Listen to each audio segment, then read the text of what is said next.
Venture Cafe, and a special welcome to all of our first-time community members. My name is Hannah Itzkowitz. I'm the fall 2020 intern. This is my first week, so please apologies if anything goes wrong. Let's hope it all goes smoothly. Thanks for being here. So just a couple ground rules before we start.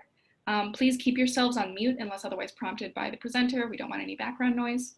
And feel free to send any questions you have in the chat. So I'd like to introduce our presenter for today's session, Pardis Safizadeh.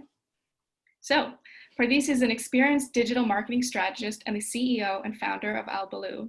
Over the past 10 years, she has helped companies from early stage startups to enterprise companies launch their businesses and scale their marketing. When she realized her process could work across a multitude of companies, she founded Albaloo. Albaloo is your startup's extended digital team that helps early stage companies gain traction, accelerate customer acquisition, and scale their marketing. They specialize in creating multi-channel campaigns and experiences, website development and optimization, branding and design, social media marketing, and much more. Pardis has been volunteering here at Venture Cafe for 9 years and is a founding member of Tech Ladies. So without further ado, Pardis Safizadeh. Thank you, and thanks for saying my name correctly. Because actually, it makes me feel like I'm in trouble when people say my name right, because I usually only hear it from my parents and Shaheen. Of course. Okay, and it's one of the organizers here looking at the people coming in. I still see some people trickling in. Yeah, okay, cool. All right, awesome. So I'm going to share my screen and not pay attention to the people coming in. And we're going to try to fit all this content until 5. Cool, so hey everybody, how's everyone doing? Good? Feel free to put stuff in the chat as you want to. And just like blurt out questions as they come up. For your class? And please mute yourself. I love your conversations, but not right now.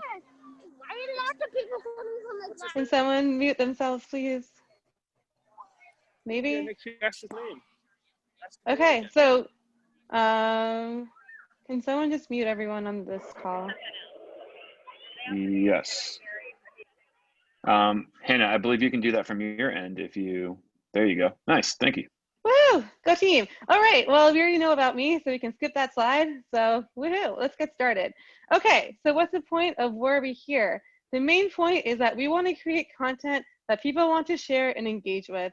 And that is organic growth 101. It's been the same since the beginning of time. It's been the same since the first commercial was ever made, since the Mad Men era happened, since newspapers were a thing. We're still doing the same thing today, just in very different formats. So as we keep things going, just like keep that in mind. So today I have a lot of fun things for an agenda to talk about. I'm going to take you through the way that my company and I look at different customers and how we actually plan marketing, starting with the customer, defining like your startup type, and then we have a template that you could use to continue growing your company through SEO, social media, paid media, and whatever other media gets invented in the next lifetime. Sound good? Is there any questions about things? No? All right, I have the chat up, so please ask me questions. And then let's just do a fun thing. How many people are starting a company right now? Put 1 in the chat if you're starting a company. Put a 1 in the chat. Oh yeah, Keith, nice. Oop, Camilla, yep, Karen, Paul, alrighty, let's do it. Nice job. Kobo, awesome.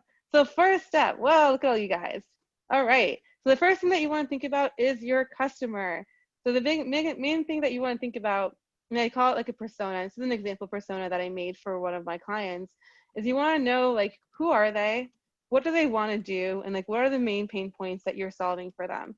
I have this little scrolling up thing. I can send you guys this template later too, but you just basically want to care about like, who are their goals? Why do they care? Or how are you helping them? And like, where do they spend a lot of their time? It's okay, Steven. We still like you. Your daughter sounded very cute. So, organic growth strategies, once you know who your customer is. So, if you're a B2B, is anyone here starting a B2B customer startup? Put a 1 in the chat. Oh yeah, we got someone. Yeah, Keith, get it. Okay, so B2B is like kind of different than the B2C model. It's a lot more about blogging. It's about showing up to places and about like networking, quote unquote, where people care about. So the things that matter the most is LinkedIn, obviously, because LinkedIn is having this crazy organic reach right now is if you tag a few people, if you make a few hashtags, if you get a few people to like it right away for the post, then LinkedIn will actually send a notification out to everyone that you're connected with and say, this person's post is trending and this topic, like go check it out. And then everyone will go check it out.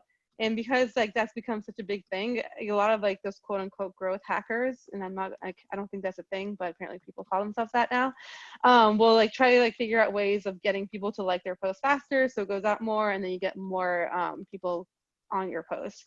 I sent a post out a couple of weeks ago about Startup Boston, that is next week, and I got 50,000 views on my post because I got a few people to start commenting on it. I tagged like 8 people and they all commented and liked it. Don't tag people unless you really know them and trust them. Like you don't want to be a spammer, but that's a really good way of just getting a lot of people to interact with you and to start commenting with you, and they'll just like bring it right up to the top. Twitter is still a thing. Instagram works really well for B2B, especially from an advertising perspective that we'll talk about later. If you want to get more into like the video content, YouTube's a really good place to be. The reach on YouTube is also crazy, and because you can, for the paid media, we'll get to that later, is that if you know what people are searching for on Google and then you then find them on YouTube, you can get really cheap ads if you have really good video content. I think it was like 30 cents a click, which isn't ridiculous. And we haven't seen those clicks since, or those costs. Please mute yourself if you're with someone. Thank you. This lab? Can we mute the people? Yeah, Tonya, if you could mute yourself, please. You going this one? Why is it asking my password, or do I need to restart? Like it asks for both. Huh? You doing this one show different? Okay, so, all right, I muted Different him. box show? Nope, wrong person. It won't be that. Okay, I'm just gonna keep talking. So YouTube, SlideShare Media, Medium are also good places to be for B2B. For Medium, what you wanna do is just make sure that you email other Medium posts or like other Medium places, and you can actually be included into their network or their blog. And if you're in there, they call it the publication. If you're in their publication, then they'll send you out for everybody else, which is cool. Then on the B2C side, it depends on like what the age of your persona is. If you're trying to get that Gen Z crowd, Snapchat and TikTok are really good for that.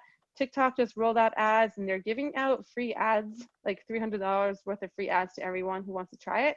So might as well just get some free money while you're there. And then if you're going for like the elder millennials or the millennials, you want to be on the Instagram, Twitter, and Pinterest. So it really depends on like who your people are and where they are for B2C. YouTube's always great for that. A lot of how-to videos do really well there. If you're doing stuff on Snapchat and TikTok, then like YouTube is obviously the next step, that you can just upload everything there and just have a spot for it to go to. And then WhatsApp, I haven't really played around with it, but I've heard some really good things about people going into like the WhatsApp groups and also using WhatsApp for their ordering, or bots on like Facebook Messenger and Instagram. I put them all as one spot. It's a good spot to be for the B2B crowd. So plan your channels and think about what you want to do as you move on. And based on your channels, your content types, and your strategies are going to be very different from each other. Okay, so then we want to define our startup type. Woo woo. So this is what Steve Blank decides. He made this really big, like basic quadrant that I like to think about everything from. If you're not familiar with Steve Blank, please go read him. He is one of the professors at Stanford who like really started talking more about like startups, and like he was like really into like how can we make startups work really well. And he's been a really big startup advocate for like a lot of the largest companies, including Google. So here are the quadrants of Steve Blank. You either have a new market and a new product, which is like the entrepreneurial dream, but also the scariest thing you might do. You either have a new market with an existing product, which is, I think, is the easiest thing to do. If you already know the product works, just take it to a new market, you know it's gonna work there. Awesome, good to go. You can do an existing market with a new product, which I think a lot of you guys are there. And then you can also do an existing market with an existing product, which is like maybe you have a better experience or something that's going out to you. That one's the easiest one to grow because the market and product are already there. You don't have to develop anything. But some people like me might think it's boring because it already exists there. You guys know which company or startup type you are? Type it in the chat. Let's see it. I want to see who I'm talking to. Choose your quadrant. Come on, Keith. You're usually the first one. Let's go. I knew he was going to do it. Nice. Ryan, lower left. Good. Top right, Carmela. Good.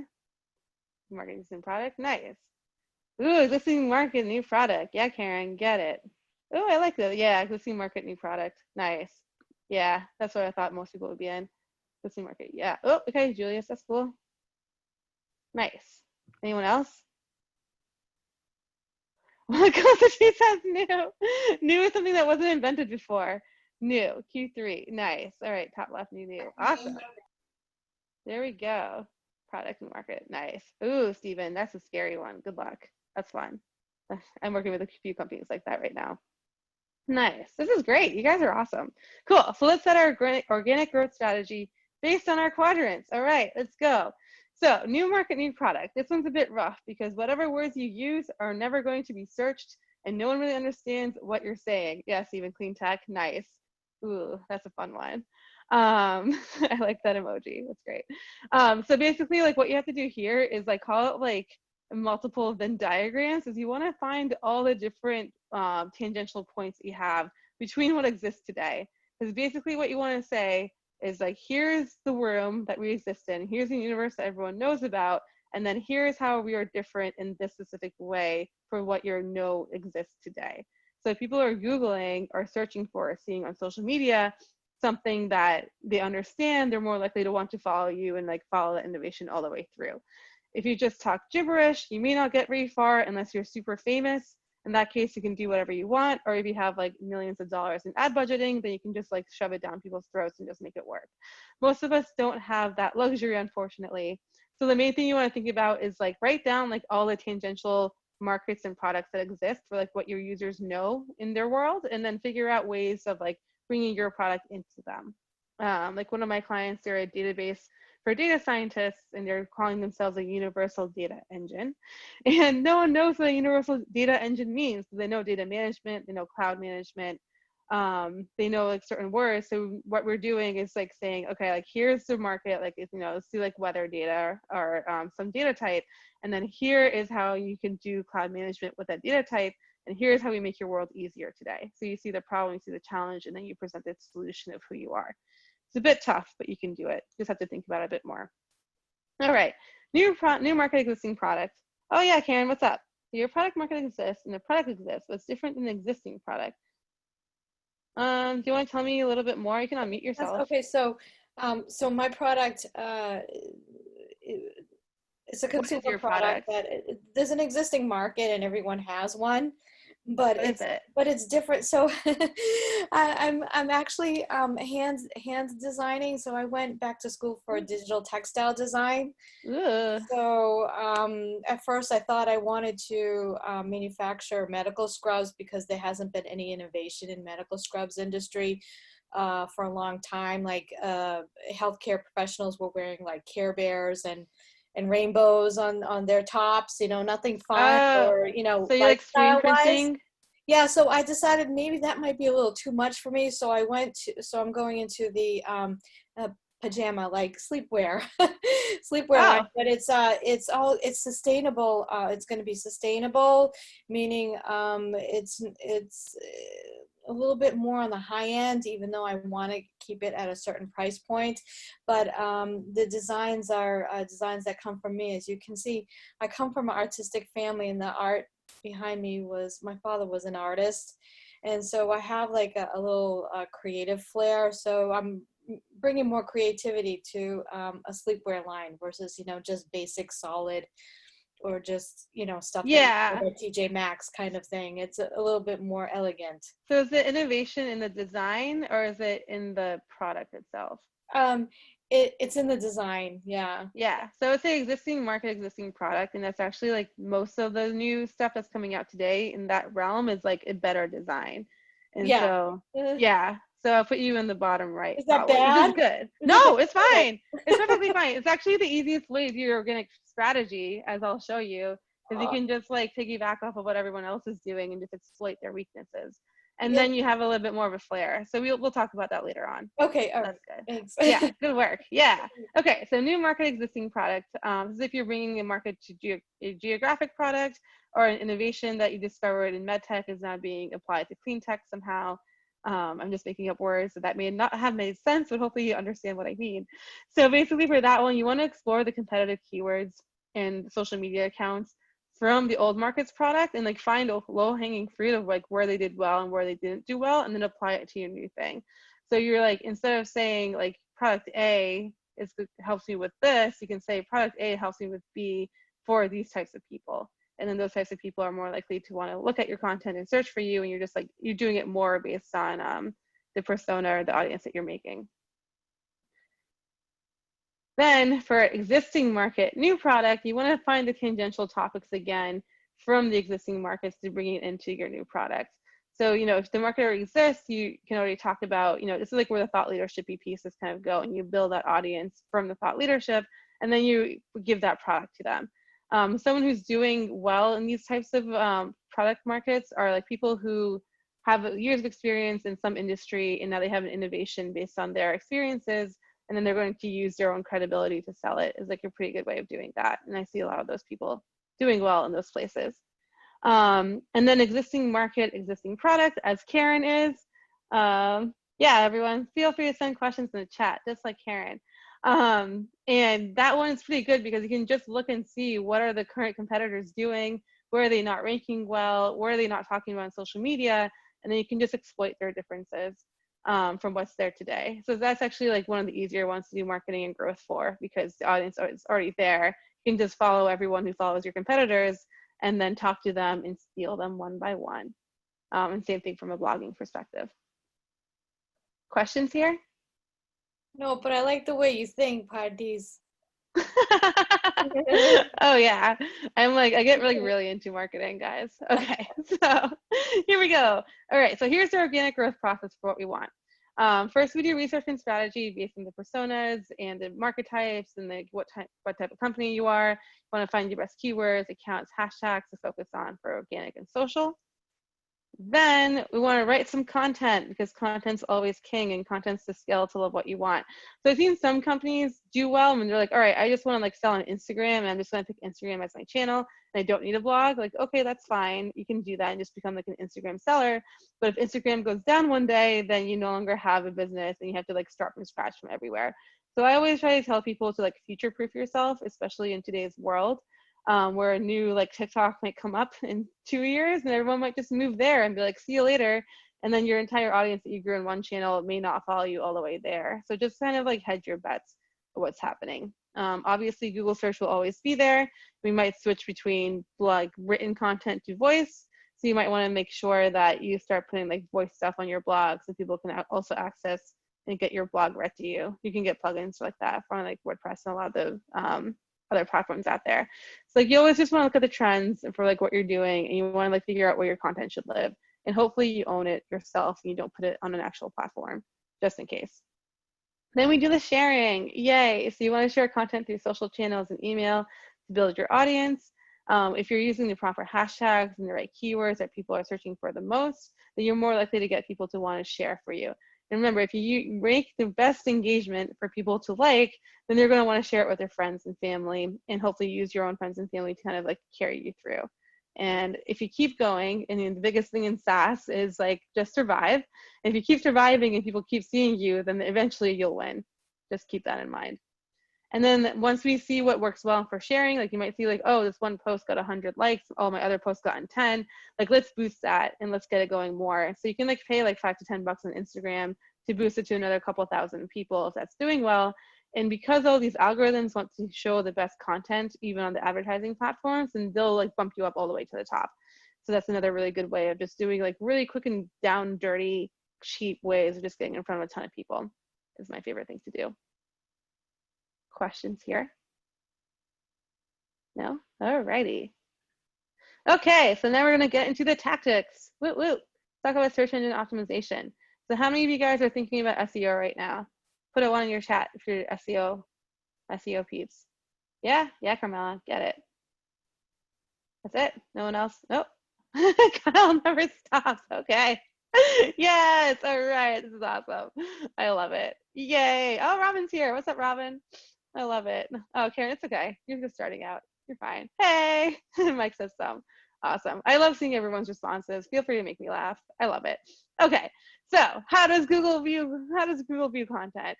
This is what we want for factors for search engine results page, or SERP. And this is what they care about. So they care about your on-page SEO. And they want you to have the proper tags. Like you have one title link tag per page. You have one H1 tag. You have multiple H2 tags.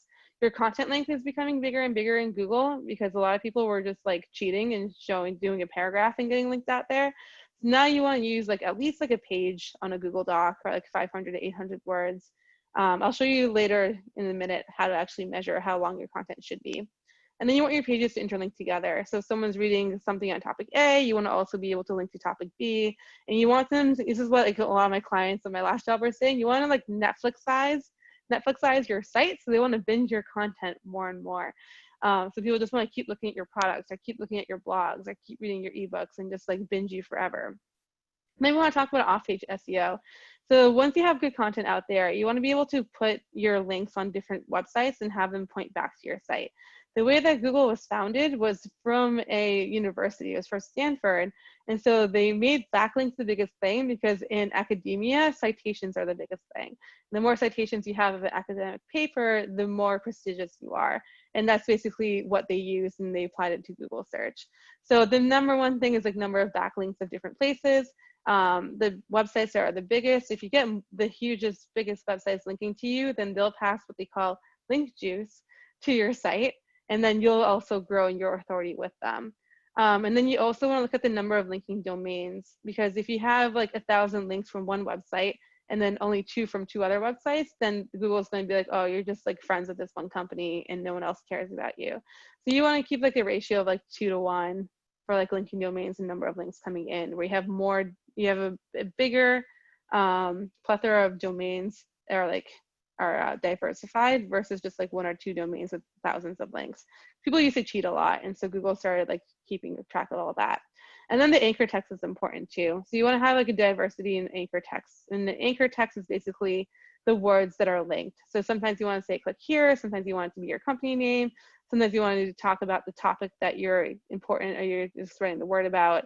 Like if Karen's doing pajamas, she wants to do like design pajama pants, or like screen printed pajama pants, or comfortable pajama pants, or elegant pajama pants. Yeah, so no, right now I just mean like any type of website. We're talking about search engine optimization, not social media. We'll get to social media in just a second. These are just like other people's websites. So there was like a little bit of here and there for like whether or not Facebook does count for SEO or not. This is a good question, Julia. So like Twitter definitely does count for SEO because they will index all their pages. And I think Instagram also helps you out too a little bit. Facebook, it depends on the person's page, but it's still a really good place to drive traffic because there's all these Facebook groups out there now that have like thousands of people in them, and you can just like network in and put your link there. And you can just drive traffic from there. So it's a good place for driving traffic. It may not be as good for SEO, but Twitter definitely is. No, there's not an advantage for using Google Sites over everything else. They tried to do it for Google Plus, but they just couldn't make it happen. And so they just kind of gave up. And they kind of went into like the teacher side of things and just use that as a product. So it doesn't matter what website you use. You can use like any domain. I know, it was the unloved child. Google just can't do social, man. They tried so hard. Reddit's amazing. Yeah, Reddit's really good for SEO and like really good. Some of the sub communities will have rules about posting links because of that. So you just want to be careful about which ones you do. But I'm on like the digital marketing Reddit all the time. And like, I just love talking to people all day and I have fun. And then people based on that, they'll research me and they'll reach out to me and I make a lot of friends. It's basically like networking digitally, which is great in times of COVID. Yeah, cool. This is really great. But yeah, Google Plus, like, yeah, if I had a mean girl meme, I would say they can't make fetch happen with social and Google. All right, so here are the tools that I like to use for search engine optimization. You can grab, it's great things to COVID, I know, right? The words we didn't think we would say. I'm just trying to be positive, okay? I'm sorry if I seem not as sensitive to where we are today. My bad. I just try to live my life happily. Okay, so all of these you can grab free trials for, which are really great. SpyFu is really good if all your competitors are using AdWords. And it is exactly what its word entails, is that it spies on Google's ads for like all your competitors and actually pull up all the search terms that they're driving the most traffic for. And you can see is it worth you even like trying to compete with these companies on ads? So there's a lot of times if like, you know, you're competing against a huge company, like let's say Karen's going to compete against Target's pajama line, and every time she tries to make an ad, like Target will outbid her, she can be like, okay, whatever. Oh yeah, Nick, I can share my slides. I'm going to just like kill you guys on SEO instead of ads, and no matter what you do, I'm going to be on that top page of Google. So take that, Target. So like that's kind of like where you want to use that for. SEMrush is really good if a lot of your competitors have really good social like SEO presences, and you already have some SEO presence as well. And what it can basically do is take your SEO and like all the keywords that you're ranking for and your competitors, and show which keywords you outrank your competitors for, and which keywords your competitors are outranking you for, and which ones are kind of weak, so they can actually go after, and you can prioritize which ones are they're weakest at, that have the largest amount of search traffic, and you can start writing content for that. Ubersuggest is a really good free tool from Neil Patel, and he has a really good blog as well. He's like one of the masters of SEO, and he got really famous because he fixed TechCrunch's SEO and got them to get like 30% more traffic in like 1 year by just like optimizing their web pages for traffic. And so they have a tool that they use. It's called Ubersuggest, and you can basically type in a keyword. This is really good for all of you guys doing like new products and new markets, and you're like, let me find all the tangential keywords. You'll type in the keyword, and it'll tell you all the related keywords that Google brings up. Back in the day, before Ubersuggest was there, we just had to Google all the time, which is like kind of annoying. But yeah, Kyle knows, he's thinking about it. And then I like when you guys have your videos on, I can see your reactions. And then based on that, you can just like make your keyword list pretty quickly from that. And then you can start building and writing content. And it also shows you the top ranking content for each thing in one easy spot. So you don't have to like keep going after and saying like, oh, like let me find this blog. And like, what's this blog shared on Facebook? I don't know. It'll tell you that. Jacobo, oh, okay, bye. No worries. We can talk later. Yay, you too. Jacobo also taught me how to fight, which is good. I'm also an amateur boxer, and he is a pro fighter. He's awesome. Okay, so when we do our web page organization, you just want to do like now what Google likes is like the pillar page and cluster page strategy, where you want to make one main page that talks about every single point of that topic, and it has like jumping off links to like sub pages. The way that I like to have my companies do it, since startups don't have time to write long pages of content, is we write all the blog pages first, and we see which blogs do the best, and then based on that, we'll write one main cluster, like one main pillar page, and then link everything through. Now I'm going to show you a bunch of examples really quickly because we're at 4:30 and I just want to make sure we have time. But this is like basically the reports I give my clients that I can send out later too. So we organize our keywords into topics. I try to pick like between 2 and 3 to focus on first. And then once you get those really well, then you can move on to more of them. The more you try to do, the worse it is. And as a startup, you barely have time for anything. So just pick 2. This is for like a real estate agency that I'm working with. So we did Boston rentals, and then the ones that they care most about is rental search and rental showing. And then what I do is I grab all the keywords on this side that have to do with rentals based on the Ubersuggest words and like what their competitors were doing. And then we think of like each of these topics, like kind of like an outline. Like I want to talk about rentals, addendum, a lease, and a guarantor. And then I'm going to think about the blogs that we should write for each one.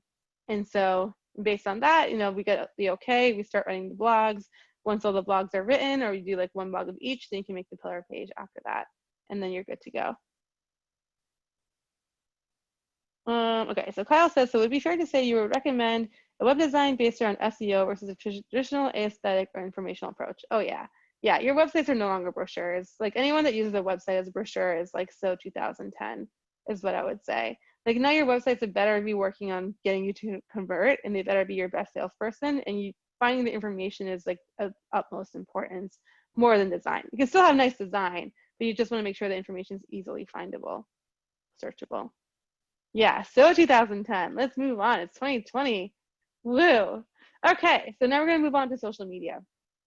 You have any other SEO questions before we move on? Nope. Speak now, forever hold your peace. I know 2020 has negative connotations. It's so sad. I just think about Justin Timberlake's last album and it makes me feel better. Okay, so yeah, Shopify, Tanya, talk to me. You can unmute and just tell me too. You don't have to type everything. That is faster. I'm like, wait, just a pause. She's probably typing. Like, hurry up. So on Shopify, for each of your products, you can add keywords or tags. Mhm. And I thought that was me doing SEO for my website. Yeah, so like that is good. So okay, so there's like a few things about like products that you want to be careful about with tagging. So if you have the same products and have like if you have more than one tag that has the same exact products, and this happens also on B2B blog sites too, you want to be careful that you don't get hit for duplicate content, because if you have like your main blog and then every single product has the same tag, and then it has like a tag page that's automatically created that like shoops in all of the different products under that tag, then you might get hit with duplicate content because your tag page is the exact same as your product page or your blog page. So just be like super careful about that. Easy, all natural. Kyle's funny. I like Kyle, and you're gonna be my friend later.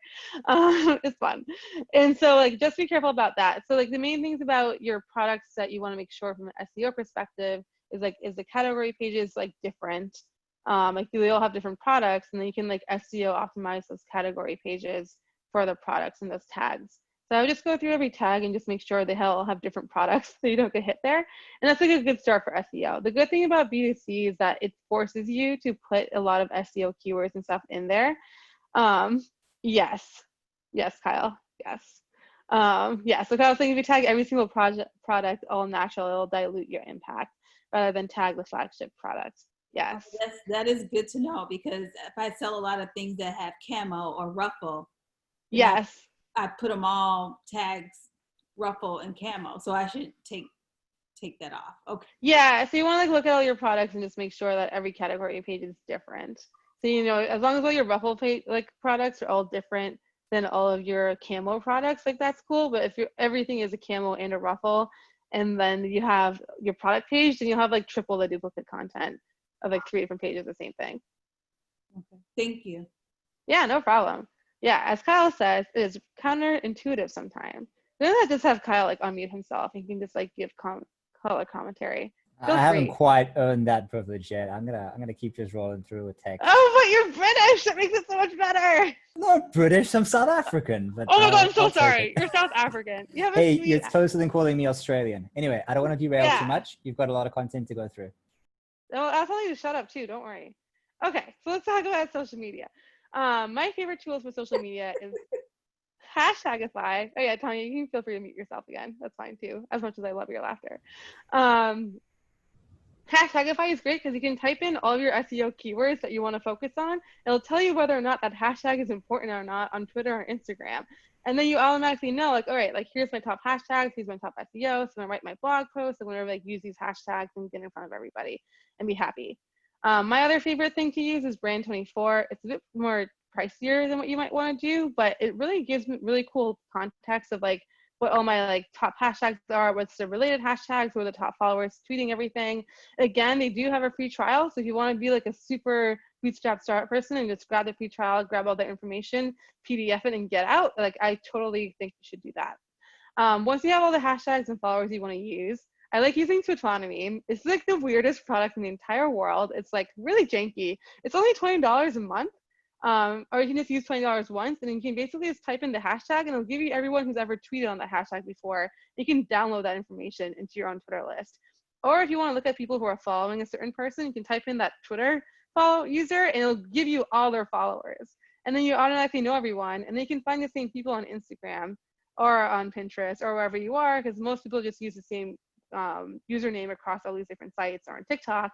And that's how you can like grow your following like super quickly by just like finding people. BuzzSumo I also like to use, which we'll talk about in a second, because it just gives you a lot of like really cool stats really quickly about any type of topic or hashtag that's out there. And then you can know exactly what your audience likes, what's the best time to share, and what's the best like things to do. So basically it just gives you like a roadmap of what to do. And BuzzSumo is free up to a certain amount of searches, which is even awesomer. So now I'm going to go really quickly and show you some examples of client stuff I've done. You ready? All right. So, oh yeah, this is actually from Sprout Social too. I don't recommend this one for you guys. So it's like $500 a month.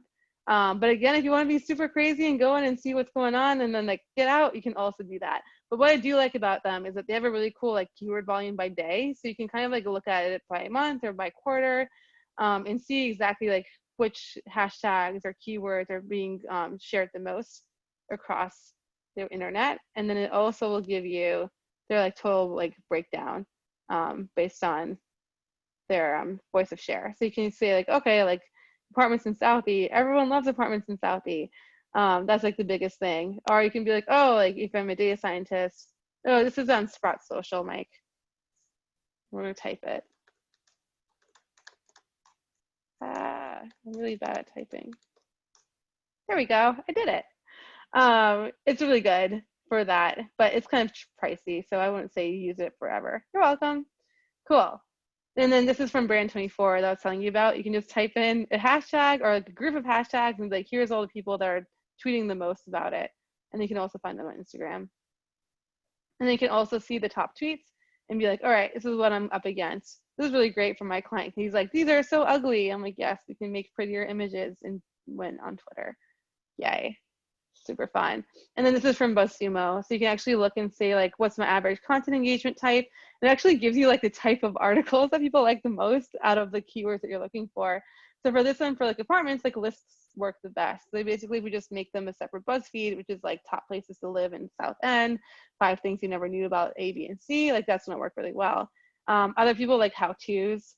And some might be like how to do A, how to do B, how to do C. That's like a really easy social media post to work on. One of my clients calls me the Huffington Post of startups because you just basically you do want to make your startup into the Huffington Post because that shit does well. And like, it's really annoying that it does so well. And it like really doesn't require as much effort. I have like one engineering company that keeps trying to like write technical blogs, and our Huffington Post version of their blogs always does better than the technical ones. And they get sad, but it brings traffic. So like some of them brings traffic, some of them grows credibility. Everyone needs both. It's great. And then my other favorite thing is that it also breaks down the top domains of what you're competing against. So you can actually see the Boston Globe loves to talk about apartments the most. Well, that's cool. And then we have like WCVB, which is I think it's CBS. You have Boston Pads, Boston Magazine. So you kind of know like who to go after. And like that's also another really good list to give to your public relations agency or as for yourself and be like, all right, I'm going to contact this writer on the Boston Globe and they're going to write about me. And like I'm going to be included in that too. It's really fun to use. I'm going to move on. All right, and then you see the trending hashtags for what's here is also awesome. You can actually see the amount of mentions, and you can do it for like the past 3 months, past month, past 2 weeks. You can kind of like see how that goes. All right, paid media. This is our last section. We have 20 minutes left. We're doing good. Any other questions about social media? No? All righty. Okay, so paid media tactics. Number 1, boosted posts. This is what I told you about earlier. Is that if your post is doing well organically, you can just pay $5, boost that, it goes up, you're good, you're done. Number 2 is based on interest. So you can have to like kind of play around with this.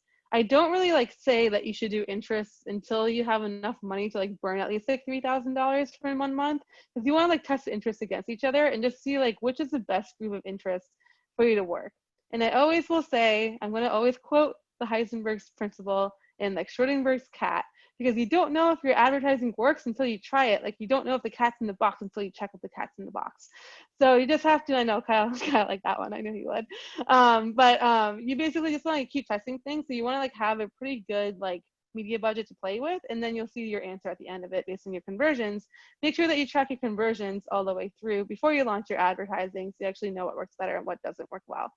If you don't do that, then all the algorithms won't know what to do, so they'll optimize for clicks over conversions. So you might get a ton of traffic that doesn't convert, and that will make you sad, and then you'll make your wallet sad too. I had one friend burn $150,000 in 3 months on Facebook, and because they didn't do conversion tracking, they just got traffic, and then they went out of business. It was sad. So yeah, and then the number 3 is the custom audience and conversions. So once you do have those pixels on your site, you can make all what I call like micro conversions, and then you can make your own like drip campaign through advertising. As if you have a little bit more money and you're a little bit more advanced. You have like multiple products that people could buy, or multiple ebooks that people could download, and you want to, like, you know, based on your analytics, that if people buy 2 products, they're more likely to buy the 3rd one. You can kind of like make them go down that happy path, and that happens like time after time, like over time. It takes you about 2 years to kind of get there from start to finish. But once you know that, where are you suggesting B2C? Yeah, boost posting. I don't understand that question, Nick. Where are you suggesting Emerging. Oh, Kyle. Okay. Where are you suggesting B2C for boost? Do you mind rephrasing your question, Nick? Oh, where? Oh, what topic? What channels? Yeah, Instagram, Facebook for boosting. TikTok, I guess, like I'm not sure if you can boost there or not, or if you just have to like go after all your people. But because it's so cheap, I would say everyone should just try out a TikTok ad if you're a B2C and if it makes sense for you to do so. But yeah, Instagram boosting is my favorite place to boost. Facebook is kind of like crappier, but Instagram's my fave. Because like Facebook, if you want to commit to Facebook, you have to commit to paying them for every single organic view, and so you can kind of like get stuck there. It like sometimes works. You can just like boost it to see what happens. But Instagram is like definitely my favorite place. If you have a limited budget, just do Instagram. If you have a little bit more of a budget, do Instagram and Facebook. If you want to do Twitter too, depending on your people and your ads, like that's also a good spot to go. This depends on like how nerdy your audience is. Ooh. I'm on Pinterest. I haven't tried Pinterest ads yet, but definitely try, like boost it and see what happens. We're about to start doing that for the real estate company. So check back with me in 3 months. I'll let you know. Or maybe 1 month. That'll be good. But I've heard really good things about Pinterest ads. So I think you should try. Yeah, if your competitor is using it, then go after them. Karen, kill them. Kill them. Well, then don't do that after spending a lot of money. But sometimes you don't know. You could spend like $10 and you seem like you're really big. My other favorite thing to do is Google has Gmail ads, or YouTube is a really good spot to do it because it makes you look really big and it's actually pretty cheap overall. Like YouTube is only like 30 cents a click. Gmail might be like 75 cents to $1 click if you like target the people correctly. So they're just things to try. But again, if you want to like go into like having a paid media budget, you want to like commit to the budget overall. And then you want to be able to like spend it over at least a year because it just doesn't make sense unless you're just boosting or like doing like a TikTok or something that's like a small one. Because a lot of these advertising platforms that are larger, they'll start like knowing who's spending the most money with them and they'll actually like help them more because they want them to stay with them. Notice also for B2B, I did not say LinkedIn because LinkedIn's expensive AF. Don't use LinkedIn unless you have like a CRD round of funding. It's like $7 a click sometimes. It's ridiculous. Thoughtful, entertaining ads will offer a symmetric, where and a small budget can have a big impact. Yes, Kyle, you're awesome. That's So awesome. I'm going to use a couple of words rather. Believe Yeah. it or not, one of our most successful advertising campaigns that is beloved by everyone in the nation in South Africa is run by a Portuguese chicken peri-peri company. Oh, I love Nando's. those commercials. Nando's Nando's manages is the to shit. stay relevant and has managed to stay relevant by just absolutely paying complete attention to what is happening in the news, what is topical, what is interesting, and then somehow managing to spin that to make people laugh and be like, yeah, we like them. Many of the adverts don't even show their food at all. Huge number of them. And yet it has huge engagement and everyone loves the brand to such a degree that I think it was in 2012, there was a huge breakout fire in London and people were rioting and looting. And one single Nando's window was hit by a single brick. And instantaneously, a social media presence emerged as people were like, we need to defend Nando's. Everybody get out into the streets and stop them from destroying Nando's because we love Nando's so much. Because at the end of the riots, where are we all going to go have a sneaky lunch? It's going to be Nando's. It had nothing to do, and yet the brand awareness was just so effective. Damn, that's a great story, Kyle. Thank you. I love it. But yeah, Nando's is awesome. And their food's delicious. Now I'm drooling because I'm thinking about it. It's good. They're not in Boston, unfortunately, but you can buy their peri-peri sauce on Amazon and get it delivered to you. Oh, Andrew, what's up? You rock. All right, so let's do some best practices and wrap up, and then we can hang out and talk about Nando's more. But yeah, be entertaining. Another good one is Billy Jean. If you want to like look up his ads, he spends a lot of money on them, but they also do really well. And they're just ridiculous. It's crazy. All right, so then my wrap up is also give your brand a recognizable look when you're on Instagram if you have the money to afford it. Find someone at Upwork. This really doesn't take that much money to like find a good designer, Fiverr or Upwork that can like help you out and just create like an image library and look and feel for you. This is what we're doing for like our real estate client moving forward. You go to it today, it's not there because we just proposed it to them literally an hour ago and they said yes. yay. But if you kind of like have a brand, because you want people to be able to look at your Instagram and be like, okay, I understand like who they are every time they see you. And then you can use color to like point information to certain things. This is what we did for these guys. They're a real estate agency in Boston. And then now once it looks pretty and good, then we can just like go and message all these other people and do some guerrilla marketing tactics. They're like, check out our Instagram. We think you would like it. And then people are like, ooh, it's pretty. And then they like it. And that works pretty well too. We can talk more about guerrilla marketing tactics later on another talk. Other best practices to use. Sorry, I have to move all you guys around. Keep your content fresh. Just like Kyle said with Nando's. Always stay relevant. It's great. And then only, like, I would say, like, doing social media and, like, blogging, all this stuff is, like, going to the gym. Like, just start slowly and, like, get into the habit of doing it, because nothing sucks more than a company that went all in on social media for 1 month and then realized they had to raise a round of funding or something, and then they gave up again, and then they never posted again. There's a lot of companies like that. It just sucks. So, like, I would say, like, start slowly. Like, maybe start with, like, one topic with one blog, and then based on that one blog, you write your one Instagram post, and then once you get used to that, then you add Pinterest and something else. Ask a lot of questions because people love responding to them, and like tag people on it. Sometimes I'll like put a blog post or like a LinkedIn post out there, and I'll text all my friends and be like, everyone like this post for me, and it'll just like boost me up. You can also do that. Is it cheating? Yes. Does it work? Also yes. And then people can look at it and comment, especially if you have a lot of friends in your industry. You can definitely use them. Answer all your comments, because every time you answer a comment, it adds another comment and everything goes back up to the top. Especially on like Instagram and LinkedIn, the commenting is really crazy there.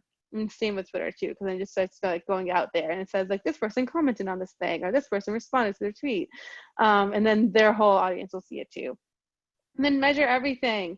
Analytics are important. What's the optimal starting schedule for blogging? 1 blog per week with 2 tweets on each. So yeah, so my favorite like recipe, I would say, is like 1 blog a week, and you can make up like 5 tweets. I would do like 3 tweets a day for a couple days. And then I also can use like Feedly. I can do like a whole topic of like how to like social media like forever, because you basically just want to be like posting all the time. And you can get like Edgar. It's another topic that will like automatically tweet for you. Yeah, 3 tweets about the same blog, because different people are there at different times. You can see like Boss Inno, they do like a really interesting thing with their Twitter. Yeah, 10:30 a.m. is great. I also love 10:30 p.m. because you get like another group of people out there, or like 11 p.m. sometimes. Those tweets do really well. But yeah, Boss Inno will like send the same exact tweet at a different time period, which is like kind of funny. And yeah, and then you'll see like those hashtags like hump day, or there's like work Wednesday, or you know, people like have their like woman crush Wednesday. If you have a woman co-founder, you can definitely use that. Or man crush Monday, if you have a man co-founder, you can also use that. Kind of like that one. But yeah, just like a kind of creative, like timing on the 3 tweets, like at least like, you know, you want to think about when people are not busy. So they're like in the morning, like we said, 10:30, when they're eating lunch, like 12 to 1, when they're chilling and bored at work between 3 and 4, or like when they're like hanging out for fun between like 8 and 10. They're like good times to tweet, usually. And you can get different markets too, depending on where your people are. And also measure everything. Like I like using Buffer for free, or you can also use Hootsuite, and like it's a pretty good free tool that lets you schedule everything, and then also gives you like the analytics, like who actually like liked it or tweeted it, and like how many did you get. And then once you start seeing the patterns emerge over time, you know what's working better than others. How to find trending hashtags? Yeah, go to Hashtagify. Buffer, yes, that's exactly how Buffer is spelled. It's called Buffer app. It's a scheduling app. Use Hashtagify for trending hashtags. I'm typing it. There you go. And then Buffer app. If you Google that, you'll see it. Woo woo, it's 4:53. Find me on social and be my friend. Oh yeah, ooh, Kyle put something on. All right, I'm not gonna click on that because I don't It's a link trust you to like Shark that yet. Monday. Don't worry, it's safe. Okay. But This is yeah. my first time giving a talk at Venture Cafe, and I've been a volunteer for 9 years. I'm not going down because of you, Kyle. Well, round of It's a applause trap. for you.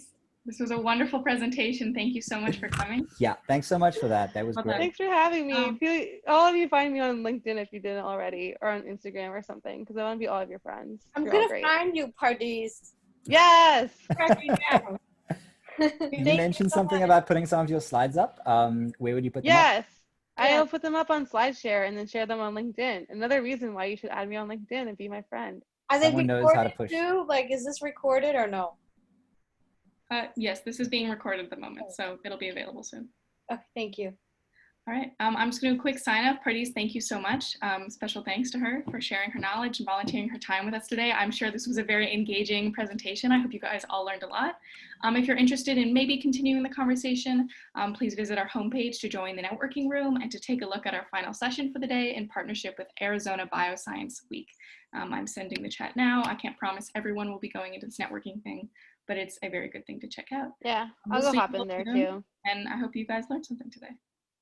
Yay! Thanks, everybody. Go socialize and SEOize. Grow your startups. Succeed. Good luck with everybody's startups. Good luck. Yeah, you're all great. Bye. Bye.